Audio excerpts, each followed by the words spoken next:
Hey guys, welcome back to YouTube channel. ഞാനിപ്പോൾ എഴുന്നേറ്റതേ ഉള്ളൂ. നമുക്ക് പള്ളിയിൽ പോകാൻ റെഡി ആവണം. അപ്പോൾ ഇതൊരു ഗെറ്റ് റെഡി വിത്ത് മീ ആണ്. കുളിച്ച് പല്ല് തേച്ചിട്ട് ഞാൻ ദാ വരുന്നു ഗൈസ്. അപ്പോൾ ഇതാണ് എൻ്റെ ഔട്ട്ഫിറ്റ്. ഇതിട്ടപ്പോൾ ഞാൻ ഭയങ്കര ക്യൂട്ടായിട്ടൊരു കൊറിയൻ ഗേളിനെ പോലെ തോന്നുന്നു എനിക്ക്. അപ്പോൾ നമുക്ക് സ്വല്പം ഡാൻസും ആവാം.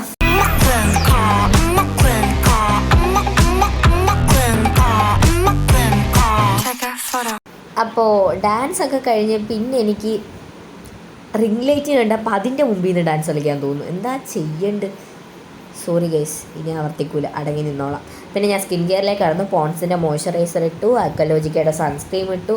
ഞാൻ പിന്നെ അങ്ങനെ വലിയ രീതിയിൽ മേക്കപ്പ് ചെയ്യാത്ത ഒരാളാണ്. പിന്നെ ഒരു കോമ്പാക്റ്റ് ഇട്ടു, ദാറ്റ്സ് ഇറ്റ്. അതിൻ്റെ ഇടയ്ക്ക് വന്ന് അമ്മാമ്മ ഹായ് പറയും. എനിക്ക് ഏറ്റവും വലിയ ടാസ്ക് എൻ്റെ മുടി കെട്ടാൻ വേണ്ടിയിട്ടാണ് ഗൈസ്. ഞാൻ ഇങ്ങനെ ഇടൂല മുടി, പക്ഷേ ഞാൻ കുറേ ഹെയർ സ്റ്റൈൽ പരീക്ഷിക്കും, എന്തെല്ലാനോ പരീക്ഷിക്കും. പക്ഷേ കറങ്ങി തിരിഞ്ഞ് എൻ്റെ പഴയ ഹെയർ സ്റ്റൈലിലേക്ക് തന്നെ വരികയും ചെയ്യും. ആകെ 4-3-7 നാരേ ഉള്ളൂ, പക്ഷേ മുടിക്ക് വേണ്ടി ഞാൻ അരമണിക്കൂർ കളയുകയും ചെയ്യും. അമ്മമ്മയുടെ വായിക്കുന്ന മൊത്തം കേൾക്കുകയും ചെയ്യും. പിന്നെ ഐലൈനർ ഇട്ടു, ക്രൗൺ വെച്ചു, ലിപ്സ്റ്റിക് ഇട്ടു, ആ ക്രൗൺ എടുത്ത് മാറ്റി ബോഡി ലോഷൻ ഇട്ടു. അപ്പോൾ ഇന്നത്തെ വീഡിയോ ഇത്രയുള്ളൂ. ബൈ.